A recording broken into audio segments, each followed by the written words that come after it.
എല്ലാവർക്കും നമസ്കാരം. ഇന്നത്തെ നമ്മുടെ വീഡിയോയിൽ ഷെയർ ചെയ്യുന്നത് ഈസി ആയിട്ട് നമുക്ക് വീട്ടിൽ ചെയ്തെടുക്കാൻ പറ്റുന്ന ഒരു പനീർ ടിക്ക മസാലയുടെ റെസിപ്പിയാണ്. ഒട്ടും തന്നെ താമസിക്കാതെ ഇതെങ്ങനെയാണ് ചെയ്തെടുക്കുന്നതെന്ന് നോക്കാം. ഞാനിവിടെ ഒരു 200 ഗ്രാം പനീർ ചെറിയ ക്യൂബ്സായിട്ട് കട്ട് ചെയ്ത് വെച്ചിട്ടുണ്ട്. അതുപോലെ ഒരു ക്യാപ്സിക്കത്തിൻ്റെ പകുതി, ഒരു സവോള, ഒരു തക്കാളി, ഇത്രയും എല്ലാം ചെറിയ ക്യൂബ്സായിട്ട് ആദ്യം നമ്മൾ കട്ട് ചെയ്ത് മാറ്റി വയ്ക്കുക. ഇനി ഇതെല്ലാം കൂടെ നമുക്കൊന്ന് മാരിനേറ്റ് ചെയ്യണം. അതിനായിട്ട് ഞാനിവിടെ ആദ്യം തന്നെ തൈരാണ് എടുക്കുന്നത്. ഏകദേശം ഒരു 2 ടേബിൾ സ്പൂൺ അളവിൽ തൈര് ഇതിലോട്ട് ചേർത്ത് കൊടുക്കാം. ഇനി നമുക്ക് പാകത്തിനുള്ള ഉപ്പ്, ഒരു 1/2 ടീസ്പൂണിൽ താഴെ ഉപ്പ് ചേർത്ത് കൊടുക്കാം.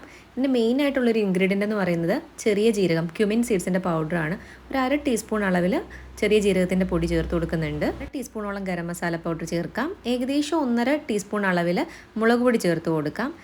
ഒരു 1/4 ടീസ്പൂണോളം കുരുമുളക് പൊടി, 1/4 ടീസ്പൂൺ അളവിൽ മഞ്ഞൾപ്പൊടി, ഏകദേശം 1 ടീസ്പൂൺ അളവിൽ മല്ലിപ്പൊടി, 1 ടീസ്പൂണോളം ഇഞ്ചി വെളുത്തുള്ളി ചതച്ചതും കൂടെ ചേർത്ത് കൊടുത്തിട്ട് ഇതൊക്കെ നന്നായിട്ടൊന്ന് മിക്സ് ചെയ്തിട്ട് മാറ്റി വയ്ക്കാം. പനീറും വെജിറ്റബിൾസും ഒക്കെ ഒന്ന് മാരിനേറ്റ് ചെയ്തെടുത്തിട്ടുണ്ട്. ഇനി ഇത് നമുക്കൊന്ന് ഷാലോ ഫ്രൈ ചെയ്തെടുക്കണം. അപ്പോൾ ഇത് നമുക്ക് സമയം ഉണ്ടെങ്കിൽ ഒരു അരമണിക്കൂർ ഫ്രിഡ്ജിലൊന്ന് മാറ്റി വെച്ചാലും കുഴപ്പമൊന്നുമില്ല.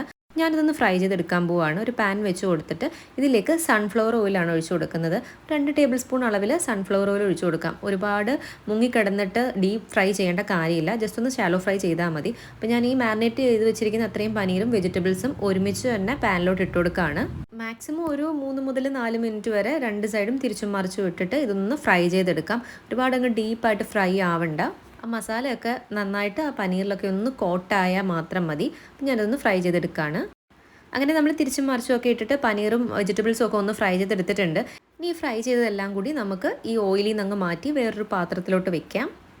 ഇതിവിടെ ഇരിക്കട്ടെ. ഇനി നമുക്ക് മസാല തയ്യാറാക്കി എടുക്കാം. അതിനായിട്ട് നമ്മളിപ്പോൾ പനീർ ഫ്രൈ ചെയ്ത് അതേ ഓയിൽ തന്നെ വേറൊരു കടായിലോട്ട് എടുത്തിട്ടുണ്ട്. ഇതിലേക്ക് 1 ടേബിൾ സ്പൂൺ അളവിൽ ഇഞ്ചി വെളുത്തുള്ളി ചതച്ചതൊന്ന് ചേർത്ത് കൊടുക്കുന്നുണ്ട്. ഇനി ഇതിൻ്റെ ആ ഒരു പച്ച സ്മെല്ലൊക്കെ മാറി വരുന്നവരെ ഒന്ന് വഴറ്റി കൊടുക്കാം. അതിനുശേഷം നമ്മളിതിലോട്ട് സവോള ആഡ് ചെയ്ത് കൊടുക്കും. ഞാനിവിടെ ചെറിയ 2 സവോള ചെറിയ ക്യൂബ്സായിട്ട് കട്ട് ചെയ്തെടുത്തിട്ടുണ്ട്. ഇതിലേക്ക് ഒരു പച്ചമുളകും കൂടെ ചേർത്ത് കൊടുക്കാം. ഇനി സവോളയൊക്കെ ഒന്ന് സോഫ്റ്റായി വരാൻ വേണ്ടിയിട്ട് പാകത്തിനുള്ള ഉപ്പ് ചേർത്ത് കൊടുത്തിട്ട് അത്യാവശ്യം നല്ല രീതിയിൽ തന്നെ സവോളനെ ഒന്ന് വഴറ്റിയെടുക്കണം.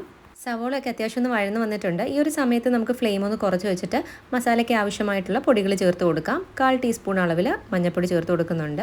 ഏകദേശം 1 ടീസ്പൂൺ അളവിൽ മല്ലിപ്പൊടി, 1.5 ടേബിൾ സ്പൂൺ അളവിൽ മുളക് പൊടി, 1/4 ടീസ്പൂൺ അളവിൽ ചെറിയ ജീരകത്തിൻ്റെ പൊടി, 1/4 ടീസ്പൂൺ അളവിൽ ഗരം മസാല, ഇത്രയും ചേർത്ത് കൊടുത്തതിന് ശേഷം പൊടികൾ നന്നായിട്ടൊന്ന് വഴറ്റിയെടുക്കണം. പൊടികളുടെയൊക്കെ ഒരു പച്ചമണമൊക്കെ മാറി വരുന്നവരെ കുറഞ്ഞ തീയിൽ വെച്ചിട്ട് 1-2 മിനിറ്റ് നന്നായിട്ട് ഇതിനെ ഒന്ന് വഴറ്റി കൊടുക്കുക. അപ്പോൾ പൊടികളുടെയൊക്കെ ഒരു പച്ച സ്മെല്ലൊക്കെ മാറി നന്നായിട്ടൊന്ന് വഴറ്റി എടുത്തിട്ടുണ്ട്. ഇനി ഇതിലേക്ക് നമ്മൾ തക്കാളി അരച്ചതാണ് ചേർത്ത് കൊടുക്കുന്നത്. അപ്പോൾ ചെറിയ തക്കാളിയാണെങ്കിൽ 2 എടുക്കാം, വലിയ തക്കാളിയാണെങ്കിൽ 1 മതി.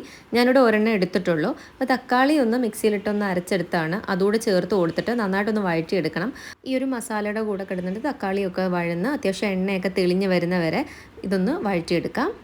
അപ്പോൾ തക്കാളിയൊക്കെ അത്യാവശ്യം ഒന്ന് വെന്തുടഞ്ഞ് ആ എണ്ണയൊക്കെ ഒന്ന് തെളിഞ്ഞ് വന്നിട്ടുണ്ട്. ഈ ഒരു സമയത്ത് മസാലയ്ക്ക് ആവശ്യമായിട്ടുള്ള വെള്ളം ഒഴിച്ചു കൊടുക്കണം. ഞാനിവിടെ ഒരു 3/4 ഗ്ലാസ് അളവിൽ വെള്ളം ചേർത്ത് കൊടുക്കുകയാണ്. ഇത് നോർമൽ വെള്ളമാണ്, ചൂടുവെള്ളമൊന്നുമല്ല. വെള്ളം കൂടെ ചേർത്ത് കൊടുത്തതിന് ശേഷം ഇത് നന്നായിട്ടൊന്ന് മിക്സ് ചെയ്യുക. ഫ്ലെയിം മാക്സിമം ആക്കി വെക്കുക. ഈ ഗ്രേവി ഒന്ന് തിളച്ച് വരുന്ന സമയത്ത് നമ്മൾ ഫ്രൈ ചെയ്ത് മാറ്റി വെച്ചിരിക്കുന്ന പനീറും ക്യാപ്സിക്കും സവോളയൊക്കെ കൂടെ ഇതിൻ്റെ കൂടെ ആഡ് ചെയ്ത് കൊടുക്കാം. ഇതിൻ്റെ കൂടെ തന്നെ 1 ടീസ്പൂൺ അളവിൽ കസ്തൂരി മേത്തി ഒന്ന് ഇതുപോലെ ഒന്ന് പൊടിച്ചിട്ട് കൊടുക്കാം. ഫ്രഷ് ആയിട്ടുള്ള മല്ലിയില ഉണ്ടെങ്കിൽ അതും കൂടെ കുറച്ച് ആഡ് ചെയ്ത് കൊടുക്കണം. പനീർ ഭയങ്കര സോഫ്റ്റ് ആയിട്ടിരിക്കുവാണ്. അപ്പോൾ നമ്മൾ ഒരുപാട് അങ്ങ് കുത്തി ഇളക്കാതെ അടിയിൽ നിന്ന് പതുക്കെ വേണം ഇളക്കി കൊടുക്കാനായിട്ട്, ഇല്ലെന്നുണ്ടെങ്കിൽ അങ്ങ് പൊടിഞ്ഞു പോകും. ഇതെല്ലാം കൂടെ ചേർത്ത് ഒന്ന് മിക്സ് ചെയ്തിട്ട് ആ ഗ്രേവി ഒന്ന് ടേസ്റ്റ് ചെയ്ത് നോക്കുക. ഉപ്പ് എന്തെങ്കിലും കുറവുണ്ടെങ്കിൽ ഈ ഒരു ടൈമിൽ നമ്മൾ ആഡ് ചെയ്ത് കൊടുത്താൽ മതി. ഇനി ഒരു 3 മുതൽ 4 മിനിറ്റ് നേരം ഇത് ഒന്നും കൂടി ഒന്ന് കുക്കാവട്ടെ. എന്നാലാണ് ആ മസാലയുടെയൊക്കെ ഒരു നല്ല ഫ്ലേവർ പനീറിലോട്ടൊക്കെ നന്നായിട്ട് പിടിക്കുകയുള്ളൂ. മാക്സിമം ഒരു 3 മിനിറ്റ് മീഡിയം ഫ്ലെയിമിൽ വെച്ചിട്ട് ഇതിനെ ഒന്നും കൂടി ഒന്ന് കുക്ക് ചെയ്തെടുക്കാം. അങ്ങനെ നമ്മൾ ഈസി ആയിട്ടുള്ള പനീർ ടിക്ക മസാല ഇവിടെ റെഡി ആയിട്ടുണ്ട്. അപ്പോൾ എല്ലാവരും ഈ റെസിപ്പി ഒന്ന് ട്രൈ ചെയ്ത് നോക്കിയിട്ട് നിങ്ങളുടെ ഫീഡ്ബാക്കൊക്കെ കമൻറ്റ് ചെയ്യാൻ വേണ്ടിയിട്ട് മറക്കരുത്.